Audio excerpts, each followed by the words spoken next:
Praise the Lord. ദൈവത്തിൻ്റെ പരിശുദ്ധനാമം വാഴ്ത്തപ്പെടുമാറാകട്ടെ. Christ blesses എന്ന യൂട്യൂബ് ചാനൽ കൂടെ എനിക്കൊരു സാക്ഷ്യം പറയുവാൻ തക്കവണ്ണം ദൈവം നൽകിയ അവസരത്തിനായി ദൈവത്തെ സ്തുതിക്കുന്നു. അതിൻ്റെ ഡയറക്ടർ ഭാരവാഹികൾക്കെല്ലാം നന്ദിയും കടപ്പാടും അറിയിക്കുന്നു. പ്രത്യേകിച്ച് എൻ്റെ ഈ സാക്ഷ്യം അനേകരുടെ ജീവിതത്തിൽ ക്രിസ്തുവിനെ അറിയുവാൻ മുഖാന്തരമാകട്ടെ എന്ന് പ്രാർത്ഥിച്ചുകൊണ്ട് എൻ്റെ സാക്ഷ്യത്തിലേക്ക് ഞാൻ പ്രവേശിക്കുകയാണ്. തിരുവനന്തപുരം പട്ടണത്തിൽ ഒരു മദ്യഷാപ്പ് ജോലിക്കാരൻ്റെ മകനായിട്ടാണ് എൻ്റെ ജനനം. ഈ മദ്യഷാപ്പ് ജീവിതത്തിൽ എൻ്റെ പിതാവ് പല ഭാഗങ്ങളിലും ജോലിക്ക് കടന്നു പോകുമ്പോൾ അതിനോട് ചേർന്ന് ആ മദ്യഷാപ്പിൽ നിന്ന് ജോലി ചെയ്യുകയും എൻ്റെ ബാല്യകാലത്തിൽ തന്നെ ആ മദ്യഷാപ്പ് ജീവിതം എൻ്റെ പഠനത്തെയും മറ്റു പാവപ്രവൃത്തികളിലേക്ക് എന്നെ കടത്തി വിടുവാൻ ഇടയായി. എൻ്റെ ചെറുപ്പകാലത്തുള്ള ഒരനുഭവവും യഥാർത്ഥമായ രക്ഷയിലേക്ക് വന്നുള്ള ഒരനുഭവമാണ് എനിക്ക് ഇവിടെ പ്രസ്താവിക്കുവാനുള്ളത്. എൻ്റെ ചെറുപ്പകാലത്ത് ഈ ഷാപ്പ് ജീവിതം, അല്ലെങ്കിൽ അവിടെ നിന്നുകൊണ്ട് തന്നെ ഞാൻ മദ്യപാനത്തിൻ്റെ വഴിയിലേക്കും പാപത്തിൻ്റെ പ്രവൃത്തിയിലേക്കും അകപ്പെട്ട് വല്ലാത്ത ഒരു മനുഷ്യനായി മാറുവാനിടയായി. വളരെ ബാല്യത്തിൽ തന്നെ തിരുമല, മറ്റുള്ള ഭാഗങ്ങൾ പലയിടങ്ങളിലും പിതാവിനോട് ചേർന്ന് നിൽക്കുകയും വളരെ പാപപ്രവൃത്തികളിലേക്ക് അകപ്പെടുവാൻ ഇടയായി. മനുഷ്യനോട് സ്നേഹമില്ലാതെ ഒരു വല്ലാത്ത ജീവിതത്തിലേക്ക് ഞാൻ പ്രവേശിക്കുവാനിടയായി. അങ്ങനെ ഒരു ദിവസം എൻ്റെ പിതാവ് അല്പം കാശ് കൊണ്ട് ഭവനത്തിൽ വയ്ക്കുവാനും ആ കാശിൻ്റെ പ്രലോഭനത്താൽ, അല്ലെങ്കിൽ അത് ഞാൻ കുറച്ച് ചോദിക്കുകയും അത് മാതാവ് തരാത്തത് കൊണ്ട് മാതാവിനെ മാറ്റി നിർത്തി ഉപദ്രവിച്ചിട്ട് എന്ന് വേണമെങ്കിൽ പറയാം, ഞാനിവിടെ നിന്ന് നാട് വിട്ടു പോകാനിടയായി. അന്ന് തിരുമല സ്കൂളിൽ ഞാൻ 10ാം ക്ലാസ്സിൽ പഠിക്കുകയാണ്. ഓണപരീക്ഷ അടുപ്പിച്ച സമയമായിരുന്നു. നാട് വിട്ട് ഞാൻ എറണാകുളത്തേക്ക് കടന്നു പോവുകയും അവിടെ നിന്ന് ചിലരെ പരിചയപ്പെട്ട് എന്നെ ആന്ധ്രയിലും ഒറീസയുടെയും എൻ്റർഭാഗമാകുന്ന ദേവുലപ്പള്ളി എന്ന കൊച്ചു ഗ്രാമത്തിലേക്ക് ഞാൻ പോകുവാനിടയായി. ആ കൊച്ചു ഗ്രാമത്തിൽ നടന്ന ഒരത്ഭുതമാണ് ഇന്ന് പറയുവാൻ ഞാൻ ആഗ്രഹിക്കുന്നത്. ആ കൊച്ചു ഗ്രാമത്തിൽ വെച്ച് എന്നെ അവിടെ ജോലിക്ക് കൊണ്ടുപോകുന്നവർ അവിടെ ഒരു കമ്പനിയിലേക്ക്, അല്ലെങ്കിൽ ആ ഡാം പണിയുന്ന ഒരിടത്തിലേക്കാണ് കൊണ്ടുപോയത്. ആ ഡാം അവിടെ തുംഗഭദ്ര എന്ന് പറയുന്ന കമ്പനിയിൽ അവർ പണിക്കാരായി നിൽക്കുന്നു. ഞാൻ ചില ദിവസങ്ങൾ, ഏകദേശം 1 മാസത്തോളം അവരോട് ചേർന്ന് പണി ചെയ്യുവാനിടയായി. ഈ 1 മാസം കഴിഞ്ഞപ്പോൾ എനിക്ക് എൻ്റെ വീട്, എൻ്റെ മാതാവ്, പിതാവ് ഇവരെക്കുറിച്ചുള്ള ചിന്തയാൽ ഞാൻ വളരെ മാനസികമായി ഭാരപ്പെടുവാനിടയായി. ഏകദേശം 20 വർഷങ്ങൾ കൊണ്ട് നടക്കുന്ന ഈ ഡാം പണിയുടെ ഒരു കോളനി പോലെ നിന്നുകൊണ്ട് പലവിധ ഭാഷക്കാർ അവിടെ ഉണ്ടായിരുന്നു. തെലുങ്ക്, തമിഴ്, ഹിന്ദി, പിന്നെ അതിൻ്റെ തൊട്ടടുത്ത് തന്നെ വനപ്രദേശം ഉള്ള സ്ഥലമുണ്ട്, അവിടെ നിന്നുള്ള ആൾക്കാർ. ഇങ്ങനെയുള്ള ഇടത്തിലാണ് ചില നാളുകൾ കടന്നുപോയത്. ഒരു ദിവസം ജോലിക്ക് ഞാൻ പോകാതെ ഭവനത്തിലിരിക്കുമ്പോൾ ഈ ഡാം പണിയുന്ന നദിയുടെ അക്കരയ്ക്ക് പോകണമെന്ന് എനിക്കൊരു ആഗ്രഹം ഉണ്ടായി. എന്നാൽ വെള്ളം വളരെ ആ നദിക്കകത്ത് കുറവായിരുന്നു. ആ വെള്ളത്തിന് അപ്പുറത്തേക്ക് കടന്നു പോകാൻ തക്കണം ചിലർ വിറക് ശേഖരിക്കുവാൻ വേണ്ടി അവിടുത്തെ പെൺകുട്ടികളും മറ്റുള്ള കൊച്ചു ചെറുപ്പക്കാരും ആ മഴ പോലത്തെ ആയുധം കൊണ്ട് കാട്ടിലേക്ക് പോകുന്ന പതിവാണ്. ഞാനത് മനസ്സിലാക്കി ഇവരുടെ പുറകെ തന്നെ ഞാൻ കാട്ടിലേക്ക് പ്രവേശിക്കുവാൻ ആ നദിയുടെ കല്ലിട്ടിരിക്കുന്ന ഭാഗത്തൂടെ അക്കരയ്ക്ക് കടക്കുവാനിടയായി. അക്കരെ കടന്ന് ഈ ഭാഗത്ത് നിന്ന് കുഞ്ഞുങ്ങൾ എവിടേക്ക് പോകുമെന്ന് അറിയുന്നില്ല. ഞാനും കുറേ സമയം അതിനകത്തൂടെ സഞ്ചരിച്ച് വല്ലാത്ത ഭീതി എന്നെ ഉണ്ടായി. അടുത്തൊന്നും ആരുമില്ല, വെറും വനപ്രദേശം പോലെ നിൽക്കുന്ന ഭാഗങ്ങൾ മാത്രം. എന്നാൽ തിരിച്ച് എനിക്ക് ഇവിടേക്ക് വരണമെങ്കിൽ ഒന്നുകിൽ ആ വന്ന വഴിയെ കടന്നു വരണം, ഇല്ല എങ്കിൽ ഈ ഡാം ചുറ്റി വരണം. എന്നാൽ ഡാം ചുറ്റി വരുവാൻ നേരമെടുക്കും എന്നുള്ളത് കൊണ്ടും ഞാൻ ആ നദിയുടെ അടുത്തേക്ക് വീണ്ടും മടങ്ങി വന്നു. ഇതിനകത്ത് എന്നെ വല്ലാതെ ഭയവും ഭീതിയും എന്നെ പിടിച്ചിരുന്നു. പ്രത്യേകിച്ച് അങ്ങനെയുള്ള വനപ്രദേശത്ത് ഭീകരമായ വൃക്ഷങ്ങളുടെ ചില്ലകളും മറ്റുള്ള വിവിധ തരത്തിലുള്ള ഒരു ഭീതി എന്നെ അവിടെ ബാധിച്ചിരുന്നു. അടുത്തൂടെ ഡാമിൻ്റെ ഭാഗത്തേക്ക് കടന്നുപോയി അവിടെ നിന്ന് ഈ ഞാൻ പാർക്കുന്നിടത്തേക്ക് വരാമെന്ന് ചിന്തിച്ചപ്പോൾ അവർ എന്തൊക്കെ ചോദിക്കുന്നുണ്ട്, പക്ഷേ എനിക്ക് മനസ്സിലാകുന്നില്ല. വീണ്ടും ഞാൻ അവിടെ നിന്ന് ഈ നദിയുടെ അടുത്തേക്ക് വന്ന് അല്പസമയം ഇരിക്കുകയാണ്. ഏകദേശം സന്ധ്യ അടുപ്പിച്ച സമയമായി. ആ നദിയുടെ അടുത്തിരിക്കുമ്പോൾ പെട്ടെന്ന് എൻ്റെ ഹൃദയത്തിൽ ഇങ്ങനെ തോന്നി, ഈ ഹൃദയത്തിൽ എനിക്ക് ഈ നദിയിൽ കൂടെ പെട്ടെന്ന് അപ്പുറത്തേക്ക് പോയാലോ. എന്നാൽ എനിക്ക് ഭയം ഉണ്ടായി. കാരണം ഈ നദിയുടെ അങ്ങേയറ്റത്തെ ഭാഗത്ത് ഞാൻ ഇറങ്ങി കുളിച്ചിട്ടുണ്ട്. പക്ഷേ ഇതിനകത്ത് വള്ളം പോകുന്ന, വലിയ വള്ളങ്ങൾ പോകുന്ന, തുഴയുന്ന ഒരു സ്ഥലമാണ്. ആ സ്ഥലത്തേക്കുള്ള ഒരു ഭീതി കാരണം ഞാൻ അല്പസമയം ഇരുന്നിട്ട് എന്തായാലും എനിക്ക് അക്കരെ പോയേ മതിയാകൂ, വേറെ ഒരു വഴിയും ഇല്ലാത്തതിനാൽ ആ നദിയിലേക്ക് ഞാൻ ഇറങ്ങുകയാണ്. ആ നദിയിൽ ഇറങ്ങുമ്പോൾ പെട്ടെന്ന് ആ നദിയുടെ അടിയിലേക്ക് ഞാൻ താണുപോയി. അക്കരെ ഏകദേശം നല്ല വീതിയുള്ള നദിയാണ്. അക്കരെ കുറച്ച് ആൾക്കാരുണ്ട്. ഞാൻ അയ്യോ എന്ന് നിലവിളിച്ചു. എൻ്റെ ഭാഷ അറിയാത്തത് കൊണ്ടോ കേൾക്കാത്തത് കൊണ്ടോ എന്നാൽ ആരും രക്ഷിക്കുവാൻ വന്നില്ല. എന്നാൽ പെട്ടെന്ന് ഞാൻ യേശുവേ യേശുവേ യേശുവേ എന്ന് 3 പ്രാവശ്യം ശക്തമായി ഞാൻ വിളിച്ചു. ഈ 3 പ്രാവശ്യത്തെ വിളിയോടുകൂടെ ഞാൻ താണുകൊണ്ട് ഞാൻ പെട്ടെന്നോ എന്തോ ഒന്നിൽ ചവിട്ടി നിൽക്കുന്നു എന്നുള്ളത് മനസ്സിലാക്കി. അടിഭാഗത്തെന്തോ താന്നു. ഒരു കാരണവശാലും ആ നദിക്കകത്ത് ആഴമുള്ള ഇടത്തിൽ ഒരു കാരണവശാലും ഒന്ന് ചവിട്ടി നിൽക്കുവാനുള്ള ഒരു സാഹചര്യം ഒരിക്കലും ഇല്ലാത്തതാണ്. പെട്ടെന്നെന്തോ ചവിട്ടി നിൽക്കുന്ന പോലെ ഞാൻ അതിൽ നിന്ന് ചവിട്ടി നിന്നിട്ട് പെട്ടെന്ന് ഞാൻ അക്കരയിലേക്ക് ചാടി അക്കരയെന്ന് പറയുമ്പോൾ ഞാൻ ഇരുന്ന ഭാഗത്ത് തന്നെ വീണ്ടും കയറുവാൻ ഇടയായി. വീണ്ടും നദിയിൽ നിന്ന് ഞാൻ അക്കരെ ഇരുന്നു. എന്താണ് എനിക്ക് സംഭവിച്ചെന്ന് അറിഞ്ഞൂടാ. ഭീതിയും ഭയവും എന്നെ വല്ലാതെ അലട്ടി. എനിക്ക് യാതൊരു കാരണവശാലും ആ നദി കടന്നാൽ മാത്രമേ കഴിയുകയുള്ളൂ. ഈ മരണഭീതി മാറി. യേശുവേ എന്ന് 3 പ്രാവശ്യം വിളിച്ചപ്പോഴാണ് എൻ്റെ കാൽപാദത്തിനടിയിൽ എന്തോ എന്നെ തടഞ്ഞു നിർത്തിയെന്നുള്ള കാര്യം വ്യക്തമായി മനസ്സിലായി. എങ്കിൽ യേശു ആരെന്നോ എന്താണെന്നോ ഒന്നും എനിക്കറിയില്ല. ഞാൻ പെട്ടെന്ന് വീണ്ടും കയറിയിരുന്നിട്ട് എനിക്ക് ഇക്കരെ വന്നേ മതിയാകൂ. അതുകൊണ്ട് ഞാൻ എന്ത് ചെയ്യണമെന്നറിയാൻ ഭാരപ്പെട്ടിരിക്കുമ്പോൾ അവിടെ തന്നെ അലഞ്ഞു നടക്കുന്ന രാമു എന്ന് പറഞ്ഞൊരു തമിഴ് ബാലനുണ്ട്. പ്രായമുണ്ട്, പക്ഷേ ബുദ്ധിസ്ഥിരതയിൽ അല്പം കുറവുള്ള തമിഴ്. ഞാൻ ഇക്കരെ നിന്ന് രാമു എന്നെ കാപ്പാത്ത് ഇങ്ങ വാടാ എന്ന് ഞാൻ ഇവിടെ നിലവിളിച്ചു. എന്തായാലും ഒരു ബുദ്ധിയുള്ളൊരു മനുഷ്യൻ അവിടെ വരാൻ വഴിയില്ല. കാരണം എനിക്ക് നല്ല വെയിറ്റുണ്ട്, അതിനനുസരിച്ച് എന്നെ ഇക്കരെ കൊണ്ടുവരണം. പക്ഷേ എന്തോ ആ സൗരൻ കേട്ടു. സൗരൻ എന്ന് പറഞ്ഞാൽ ആ ചെറുപ്പക്കാരനത് കേൾക്കുകയും അവൻ നീന്തി പകുതിക്ക് വന്നിട്ട് വീണ്ടും ആ നദിയിലേക്ക് ചാടുവാൻ തക്കവണ്ണം പറയാനിട. എന്നാൽ ആ നദിയിൽ ഞാൻ വീണ്ടും ആ നദിയിൽ തന്നെ ചാടുകയും എന്നെ ഈ രാമു എന്ന് പറയുന്ന തമിഴ് ബാലൻ ഇക്കരെ എത്തിക്കുവാനിടയായി. ഈ നദിയിൽ നിന്ന് കയറിയത് മുതൽ വല്ലാതെ ഭീതിയും ഭയവും വല്ലാത്ത ഒരു ഭയം എന്നെ അലട്ടിക്കൊണ്ടേയിരുന്നു. എനിക്ക് എന്ത് ചെയ്യണമെന്ന് അറിഞ്ഞുകൂടാ, എങ്ങനെയാണെന്നുള്ള കാര്യം അറിഞ്ഞുകൂടാ. ഞാൻ അങ്ങനെ ജോലിസ്ഥലത്തേക്ക് ചെന്നപ്പോൾ ജോലിക്കാർ പരസ്പരം ഇരുന്നോട് സംസാരിക്കുന്നത് കണ്ടു. അയ്യോ, ഈ സഹോദരനോട് ഇങ്ങനെയൊന്നും ചെയ്യണ്ടായിരുന്നു, ഇവന് നാട് വിട്ട് വന്നതല്ലേ, പിന്നെ അതുകൊണ്ട് അത് പാവമായിപ്പോയെന്ന്. അപ്പോൾ എന്തോ ഒരു കാര്യം ചെയ്യുന്നു എന്നുള്ള കാര്യം ഞാൻ മനസ്സിലാക്കി. ഞാൻ അപ്പോഴത്തേക്ക് ഞാൻ തളർന്നിരുന്നു. ഈ ഭീതിയും ഭയവും നദിയിൽ വീണ എല്ലാ ഭയങ്ങളും കൂടെ എന്നെ വല്ലാതെ അലട്ടിയിരുന്നു. അപ്പോൾ അതുകൊണ്ട് ഇവർ ഇങ്ങനെ രഹസ്യമായി പറഞ്ഞുകൊണ്ട് എന്താണ് ദൈവമേ ചെയ്യുന്നത്?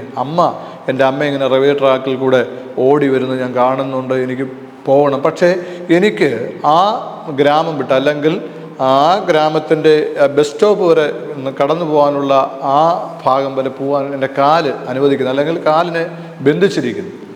അപ്പോൾ ഞാൻ അറിഞ്ഞു എന്നെ അവിടെ ഒരു മന്ത്രവാദം ചെയ്ത് ഞാൻ ആ ഏരിയ വിട്ട് പോകാതെ ഇരിപ്പാൻ തക്കവണ്ണം ഒരു മാന്ത്രിക മണ്ഡലത്തിനകത്ത് എന്നെ ആക്കിയിരിക്കുന്നുവെന്ന് ഞാൻ അറിയുവാനിടയായി. ഞാനിത് മനസ്സിലാക്കിക്കൊണ്ട് ഇവരുടെ ഇത് വാക്കുകൊണ്ട് ആ മന്ത്രവാദിയുടെ അടുക്കൽ ഞാൻ കടന്നുപോയി. മന്ത്രവാദി അടുക്കൽ കടന്നുപോയപ്പോൾ ഏകദേശം 2-3 ദിവസങ്ങൾ കൊണ്ട് ഭക്ഷണം കഴിക്കാത്ത ഒരവസ്ഥകൾ ഞാനായിരുന്നു. അപ്പോൾ ഈ മന്ത്രവാദിയുടെ അടുക്കൽ കടന്നു ചെല്ലുമ്പോൾ ഈ മന്ത്രോട് പറഞ്ഞു. ഞാൻ അറിയാവുന്ന ഭാഷ ഹിന്ദിയിൽ മാപ്പ് ചോദിച്ചു. അറിയാവുന്ന വിധത്തിലൊക്കെ ഞാൻ അയാളോട് സംസാരിച്ചിട്ട് എനിക്ക് എൻ്റെ നാട്ടിൽ പോകണം, എന്നെ ഉപദ്രവിക്കരുതെന്ന് ഈ മന്ത്രവാദിയോട് പറയാനിടയായി. മന്ത്രവാദി എന്നെ ഒരു ചെറിയ കുടിൽ ഉണ്ട്, ആ കുടിലിനകത്ത് കിടത്തി. ഇയാൾ മന്ത്രവാദത്തിൻ്റെ രീതിയിലും എന്താണെന്ന് മന്ത്രവാദം എന്ന് പറയാൻ എനിക്കറിയാവും, മറ്റുള്ള കാര്യങ്ങൾ എനിക്ക് അത് പ്രകാരം ഇയാൾ ചെയ്യുവാനും ഇയാൾ എന്തൊക്കെ ചെയ്തതിന് ശേഷം ഇയാൾ പക്ഷികളെ വിളിച്ചു, മൃഗങ്ങളെ വിളിച്ചു, എല്ലാം എൻ്റെ കണ്ണുകൊണ്ട് കണ്ടതാണ്. പക്ഷികൾക്ക് ആഹാരം ഇട്ടുകൊടുത്തു, ഈ മൃഗങ്ങൾക്ക് ആഹാരം ഇട്ടുകൊടുത്തു. അടുത്തിരുന്ന വ്യക്തിയുടെ ചില ശരീരഭാഗങ്ങൾക്കകത്തേക്ക് കറുത്ത പൊട്ടും പുള്ളി ഇതെല്ലാം നോക്കാൻ പറഞ്ഞു. ഇങ്ങനെ നോക്കുമ്പോൾ ഏകദേശം എൻ്റെ ബുദ്ധിയും എൻ്റെ ഓർമ്മയെല്ലാം ഇങ്ങനെ നഷ്ടപ്പെട്ട ഒരവസ്ഥയായിരുന്നു. തിരികെ എന്തൊക്കെ സംഭവിക്കുന്ന പോലെ എനിക്ക് തോന്നി. എന്തായാലും ആ മന്ത്രവാദി അവിടെ നിന്ന് എന്നെ പറഞ്ഞു വിടുവാൻ അല്ലെങ്കിൽ ഇടയായി. പറഞ്ഞു വിട്ട് എന്നെ കൊണ്ടുപോയ ജോലിക്കാട് എനിക്കിവിടുന്ന് പോകണം, എനിക്കിവിടുന്ന് രക്ഷപ്പെട്ട് എൻ്റെ നാട്ടിൽ പോകണം എന്ന് പറയാൻ. എന്നാൽ എനിക്ക് അപ്പോൾ 16 വയസ്സൊക്കെ ഉള്ളൂ. പോകണമെന്ന് പറഞ്ഞ് അവർ വെറും 100 രൂപ മാത്രം തന്ന് എന്നെ അയപ്പാനിടയായി. 100 രൂപ കൊണ്ട് ഞാൻ അവിടെ നിന്ന് ബസ് വരുന്ന സമയത്ത്, അങ്ങനെ ബസ്സില്ല, 2-3 ആ ബസ്സിനകത്തേക്ക് കയറുകയും അവിടെ നിന്ന് വിജയനഗരം എന്ന് പറയുന്ന സ്ഥലത്തേക്ക് ഞാൻ വന്നിറങ്ങുകയും ചെയ്തു. അവിടെ നിന്ന് ട്രെയിനില്ലാത്തത് കൊണ്ട് ഏകദേശം ഒരു ദിവസം അവിടെ പാർത്തുകൊണ്ട് വീണ്ടും മദ്രാസ് മെയിലിൽ ഞാൻ കയറുവാനിടയായി. മദ്രാസ് മെയിൽ ടിക്കറ്റൊന്നും എടുക്കുന്നില്ല, കാരണം 2-3 വിശപ്പ് എനിക്കുണ്ട്. ആ കാര്യാദികൾ കൊണ്ട് ടിക്കറ്റ് എടുക്കാതെ ഈ ലഭിച്ച 100 രൂപ കൊണ്ട് ഞാൻ അവിടെയുള്ള പഴവർഗ്ഗങ്ങൾ വാങ്ങിച്ച് കഴിച്ചിട്ടാണ് വരുന്നത്. അങ്ങനെ വിജയനഗരത്ത് കടന്നു വരികയും വിജയനഗരത്തു നിന്ന് മദ്രാസിലേക്ക് വരുന്ന വഴിക്ക് വിജയവാഡ വെച്ച് എന്നെ TTR പിടിക്കുവാനിടയായി. TTR എന്നെ വളരെ ശക്തമായി പിടിച്ചുകൊണ്ട് റെയിൽവേ സ്റ്റേഷൻ വഴി വലിച്ച് കൊണ്ടുപോകുന്നൊരു അനുഭവം ഉണ്ടായി. പക്ഷേ എന്തോ ആ ജനക്കൂട്ടത്തിൻ്റെ നടുവിൽ ഞാൻ ആ TTRൻ്റെ കൈ തട്ടിയിട്ട് വീണ്ടും ഓടി ട്രെയിനിലേക്ക് കയറുവാനിടയായി. ട്രെയിനിൽ കയറിയപ്പോൾ ഞാൻ കൊണ്ടുവന്ന ഉടുപ്പോ കാര്യങ്ങളിലെ ചെരുപ്പ് റെയിൽവേ ട്രാക്കിലേക്ക് പോയി. അങ്ങനെ ഞാൻ ആ ട്രെയിനിൽ കയറി മദ്രാസിലേക്ക് വന്ന് മദ്രാസിൽ ഏകദേശം 2 ദിവസങ്ങൾ മദ്രാസ് റെയിൽവേ സ്റ്റേഷനിൽ കിടക്കുവാനിടയായി. എൻ്റെ കയ്യിൽ ഒരു പൈസയുമില്ല. എനിക്ക് എൻ്റെ നാട്ടിൽ തിരുവനന്തപുരത്തേക്ക് കടന്നു വരണം. അതിനുവേണ്ടി ഞാൻ 2 ദിവസം കിടന്നപ്പോൾ പുതിയ സ്റ്റേഷനിലൊക്കെ ഞാൻ പോയി. അവിടെ നിന്നൊക്കെയും പോലീസുകാർ പറഞ്ഞു ഇവിടെ ഇരിക്കുന്നു അവിടെ ഇരിക്കുന്നു പറഞ്ഞു. അങ്ങനെ ഞാൻ കാത്തിരുന്നപ്പോൾ ട്രിവാൻഡ്രം മെയിൽ മദ്രാസിൽ നിന്ന് വരുന്ന തിരുവനന്തപുരം മെയിൽ കടന്നു വന്നു. ആ ട്രിവാൻഡ്രം മെയിലിൽ ടിക്കറ്റ് എടുക്കാതെ തന്നെ ഞാൻ തിരുവനന്തപുരത്തേക്ക് കടന്നു വന്നു. തിരുവനന്തപുരത്ത് കടന്നു വന്ന് പെട്ടെന്ന് തന്നെ ഈ മന്ത്രവാദി എൻ്റെ പുറകെയുള്ള ഓർമ്മയും ഭയവും, ഈ നദിയിൽ വീണ ഭയവും, ഇങ്ങനെ മൊത്തത്തിൽ എന്നെ വല്ലാത്ത ഭയം വേട്ടയാടി. ഞാനൊരു മാനസിക രോഗിയെ പോലെ ആയിത്തീരുവാനിടയായി. ഈ മാനസിക രോഗിയായി തീരുവാനിടയപ്പോൾ എൻ്റെ ഒരു സഹോദരൻ രക്ഷയിൽ വന്നിട്ടുണ്ട്, പോൾ മണികുമാർ.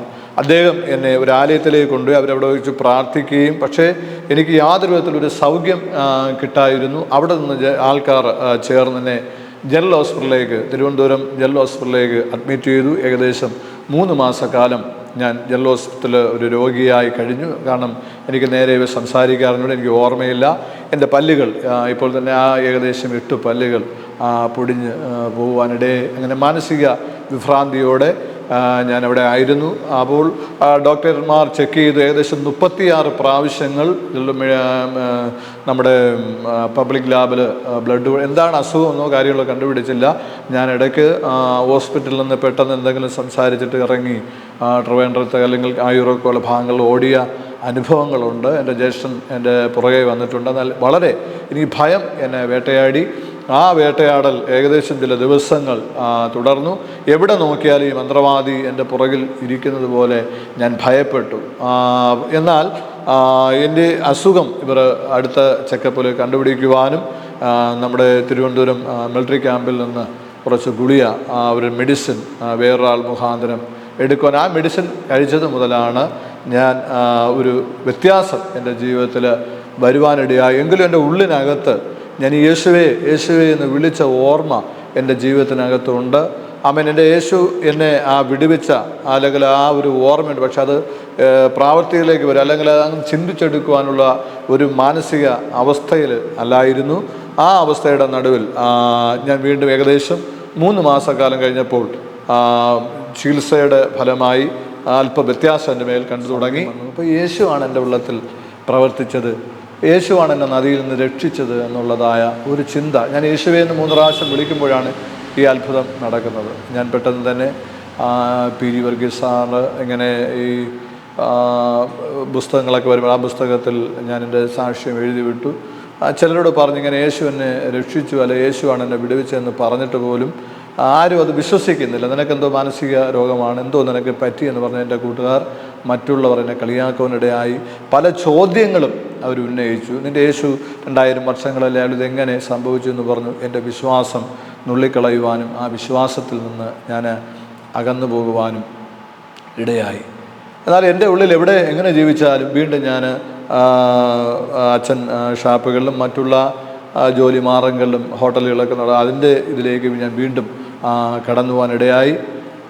എങ്കിലും എൻ്റെ ഉള്ളിൽ ആ യേശു എന്നുള്ളൊരു ചിന്ത എൻ്റെ ഹൃദയത്തിന്, എൻ്റെ യേശു എന്നെ വിടുവിച്ചെന്നറിയാം. പക്ഷേ അതിനനുസരിച്ച് ജീവിക്കുവാൻ കഴിയാത്ത ഒരു ചുറ്റളവിൽ, അല്ലെങ്കിൽ അത് പറഞ്ഞു തരുവാനോ അതെന്താണെന്ന് മനസ്സിലാക്കുവാനോ ഒന്നും ഒരു മനുഷ്യന് സഹായിപ്പാനില്ല. വീണ്ടും ആ പാപത്തിൻ്റെ പടുകൂമ്പാര വഴികളിലേക്ക് ഞാൻ വീണു പോകാനിടയായി.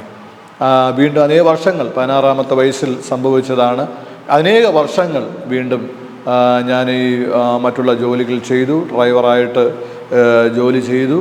എന്നാൽ യേശുവിനെ അംഗീകരിച്ച് എന്നെ രക്ഷിച്ച ദൈവത്തെ പൂർണ്ണമായി പിൻപറ്റി ജീവിക്കുവാനുള്ള ഒരു മാനസികാവസ്ഥ, അല്ലെങ്കിൽ ഈ പാപത്തിൻ്റെ കരം എന്നെ അതിൽ നിന്ന് വിടുവിക്കാതെ പിന്തുടരുവാനിടയായി. 2001 ബേക്കറി, നമ്മുടെ റിസർവ് ബാങ്കിനടുത്ത് ബേക്കറി ജംഗ്ഷനിലെ കള്ള് ഷാപ്പിലേക്ക് എൻ്റെ പിതാവിനും എനിക്കും 1-2 പേർക്കും അവിടേക്ക് ജോലി ലഭിച്ചു. അവിടെ പിതാവിന് ഫുഡിൻ്റെതായ വിഷയത്തിലും ഞങ്ങൾക്ക് സപ്ലൈയുടെ വിഷയത്തിലും അത് ലഭിച്ചു. ചില ദിവസങ്ങൾ സന്തോഷമായിട്ട് കടന്നുപോയി. പക്ഷേ 2000-ൽ കല്ലുവാതുക്കൽ കേസ് നടക്കുന്നു. കല്ലുവാതുക്കൽ കേസിൽ അപ്പോൾ ഞങ്ങൾ മദ്യമൊക്കെ ഒഴിച്ചു കൊടുക്കുന്ന അനുഭവത്തിലാണ്. നിങ്ങൾക്കറിയാം, വളരെ പ്രതികൂലമുള്ള ഒരു മദ്യഷാപ്പാണ് കണ്ണച്ചങ്കച്ചുള്ള പൗണ്ട് കോളനി, പാരീസ്, കുന്നുകുഴി, ഇങ്ങനെയുള്ള കോളനിക്കകത്താണ്. അപ്പോൾ അത്രമാത്രം ഒരു പ്രത്യേക അനുഭവം ഉണ്ടെങ്കിൽ മാത്രമേ അവിടെ നിൽക്കുവാൻ കഴിയുകയുള്ളൂ. അവിടെ നിന്നും ഞാനും ആവശ്യം പോലെ കുടിച്ചു, ഇഷ്ടമുള്ള രീതിക്ക് അവിടെ ജീവിക്കുവാനിടയായി. പക്ഷേ 2000 ലാസ്റ്റ് ഘട്ടം ആകുമ്പോഴത്തേക്ക് പെട്ടെന്ന് കല്ലുവാതുക്കൽ കേസ് നടക്കുന്നു. കല്ലുവാതുക്കൽ കേസ് നടക്കുന്ന സമയത്ത് ഞങ്ങളുടെ ഷാപ്പിനെയും, അല്ലെങ്കിൽ ഞങ്ങളുടെ ആ കള്ള് ഷാപ്പിനെ ഉൾപ്പെടുത്തിക്കൊണ്ട് മറ്റുള്ളവർ അതിനെതിരായിട്ട് വരികയും അവിടെ ആക്രമിക്കുവാനും ഇടയായി. അവിടെ ആ ഷാപ്പിനെ ആക്രമിച്ച് മൊത്തവും അടിച്ചു പൊട്ടിച്ചു. ഞാൻ അവിടെ നിന്ന്, ഞാനും 1-2 ചെറുപ്പക്കാരുമായി മുകളിൽ കയറി അവിടെ നിന്ന് മ്യൂസിയം സർക്കിള്, അല്ലെങ്കിൽ ആ പോലീസ് അവിടെ നിന്ന് ഞങ്ങളെ പിടിച്ചുകൊണ്ട് മ്യൂസിയത്തിൽ കൊണ്ടുപോവുകയും അന്ന് അവിടെ നിന്ന് പിടിച്ചെടുത്ത് കള്ളിലൊക്കെയും ഞങ്ങളുടെ കരങ്ങൾ വെച്ച് സീൽ ചെയ്തുകൊണ്ട് അവിടെ നിന്ന് അവർ വിടുവാനിടയായി.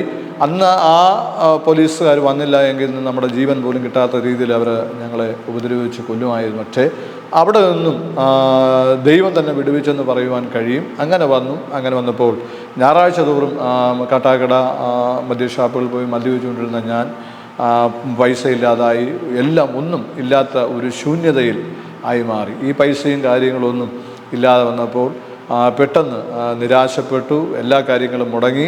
അപ്പോൾ ഒരു കൊച്ചു വീട് ഞങ്ങൾ അവിടെ പണിയുന്നുണ്ട്. ആ വീടിൻ്റെ പണി തുടങ്ങിക്കൊണ്ടിരിക്കുന്നു. മൊത്തം നഷ്ടപ്പെട്ട് നിരാശപ്പെട്ടു. അപ്പോഴത്തേക്ക് എൻ്റെ കൈ കാലുകൾ രണ്ടും വളഞ്ഞ്, ബ്ലഡ് കട്ട പിടിച്ച് കൈയും കാലും ഒക്കെ വളഞ്ഞ് ഒരു വല്ലാത്തൊരവസ്ഥയിൽ അവിടെ ആയിപ്പോവാനിടയായി. അതിനനുസരിച്ച് നേരെ കാട്ടാക്കട വന്നു.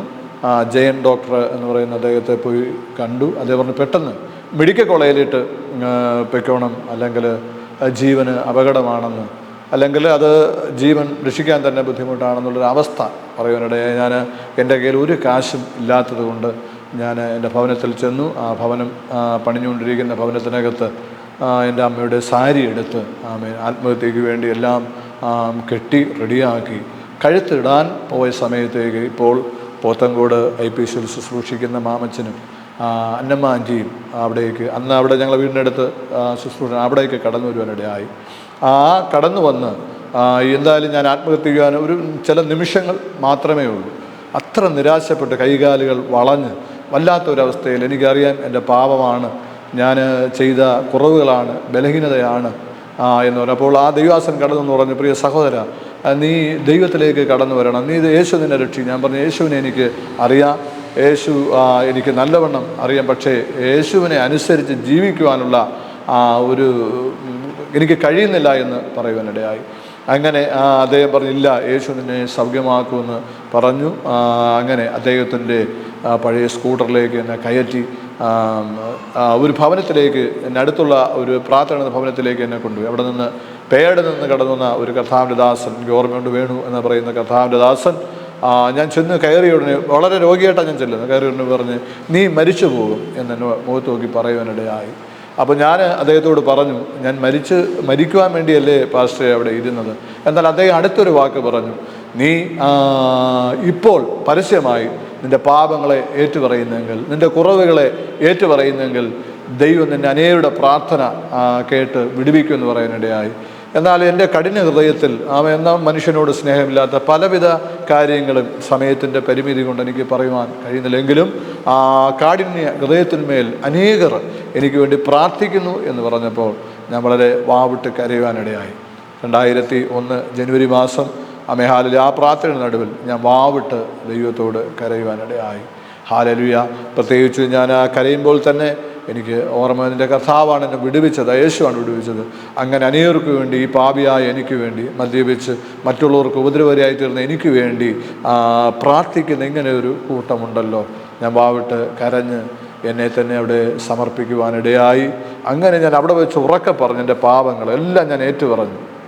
ഞാൻ ചെയ്തു പോയ പാപങ്ങൾ അവരുടെ മുൻപാകെ ഞാൻ പൊട്ടി കരഞ്ഞ് ഞാനത് ഏറ്റുപറയുകയും യേശുവിനെ എൻ്റെ ഉള്ളിലേക്ക് സ്വീകരിക്കുകയും പൂർണ്ണമായി യേശുവിന് വേണ്ടി ജീവിക്കുവാൻ വേണ്ടി ഞാനൊരു തീരുമാനം എടുക്കുകയും ചെയ്തു. ആ തീരുമാനത്തിൻ്റെ നടുവിൽ അന്ന് മുതൽ എൻ്റെ ജീവിതത്തിൽ പ്രതികൂലങ്ങൾ ഏറി വന്നു, പ്രതിസന്ധികൾ ഏറി വന്നു, നഷ്ടങ്ങളും കഷ്ടങ്ങളും ഒരുപാട് പ്രശ്നങ്ങൾ കടന്നു വന്നു.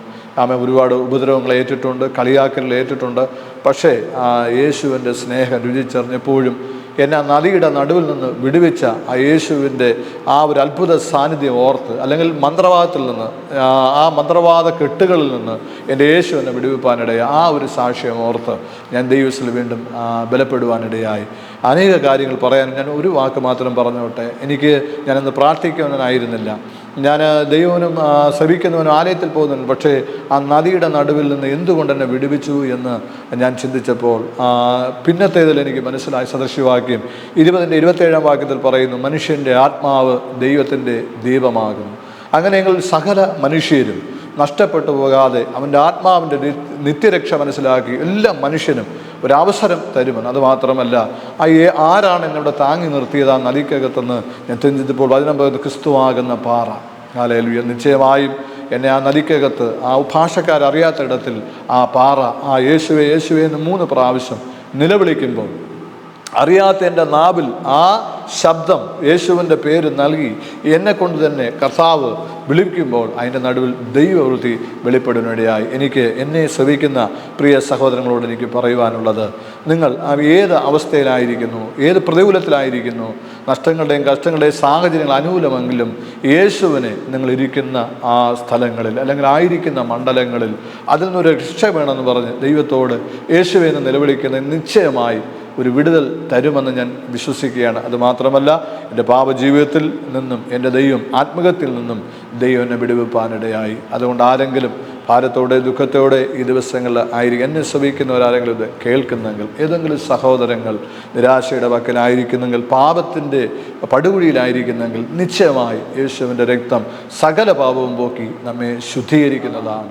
എൻ്റെ ജീവിതത്തിൽ ചെയ്ത അത്ഭുതം നിങ്ങളുടെ ജീവിതത്തിലും പ്രാവർത്തികമാവാൻ സ്വർഗം ഇടയാകട്ടെ. എന്നെപ്പോലെ ശ്രമിക്കുന്ന ചെറുപ്പക്കാർ, യൗവനക്കാർ ആരെങ്കിലും ഏതെങ്കിലും ഭാരത്തിലോ ദുഃഖത്തിലോ നിരാശയുടെ നടുവിലായിരിക്കും, നിശ്ചയമായി യേശു രക്ഷകനായി പ്രത്യക്ഷപ്പെടുവാൻ സർവശക്തൻ തന്നെയെന്ന് ഞാൻ ഉറപ്പിച്ച് പറയുകയാണ്. കഴിഞ്ഞ 23 വർഷങ്ങളായി ഞാൻ 2001 ആ ആത്മഹത്യയിൽ നിന്ന് വിടുവിച്ച കർത്താവിൻ്റെ അത്ഭുതത്തോടുകൂടെ കർത്താവിനെ അറിയുവാനും 2 ബൈബിൾ കോളേജിൽ ദൈവവചനം പഠിക്കുവാനും അനേകയിടങ്ങളിൽ പോയി സുവിശേഷം പറയുവാനും സ്വർഗം ഇടയാക്കി.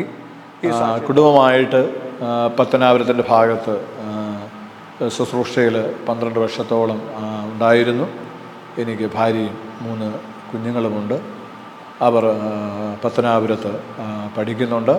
ഞാനിപ്പോൾ ട്രിവാൻഡ്രത്ത് സുവിശേഷ വേലയിലും പൊതു ശുശ്രൂഷയായി ദൈവനാമത്തിൽ ആയിരിക്കുന്നു. അതിനോട് ചെറിയ ഒരു ജോലിയുടെ ബന്ധത്തിലും ആയിരിക്കുന്നു. നിങ്ങളെ പ്രാർത്ഥന ഞാൻ അപേക്ഷിക്കുന്നു. എൻ്റെ ഈ സാക്ഷ്യം അനേകർക്ക് ആശ്വാസകരമായി മാറട്ടെ. ഒരിക്കൽ കൂടെ ഞാൻ പറയുന്നു, ആമേൻ. ഒറീസയുടെയും ആന്ധ്രയുടെയും നടുവിൽ ആരോരുമില്ലാത്ത ഇടത്തിൽ ആ നദിക്കകത്ത് എൻ്റെ ജീവിതത്തിൽ സൗഖ്യമാക്കുവാനും രക്ഷിക്കുവാനും വെളിപ്പെട്ട ഒരു ദൈവമുണ്ട്. ആത്മഹത്യയിൽ വിടുവിച്ചൊരു ദൈവമുണ്ട്. ആ ദൈവത്തെ പിൻപറ്റിയാൽ യേശു ക്രിസ്തുവിലേക്ക് കടന്ന് നിശ്ചയമായി നിങ്ങളുടെ വിഷയങ്ങൾക്ക് ഒരു പരിഹാരമുണ്ട് എന്നുള്ള ഒരു ഉറപ്പോടും വിശ്വാസതയോടും ഞാനിവിടെ ഈ സാക്ഷ്യത്തെ നിർത്തുന്നു. ദൈവം അനുഗ്രഹിക്കട്ടെ.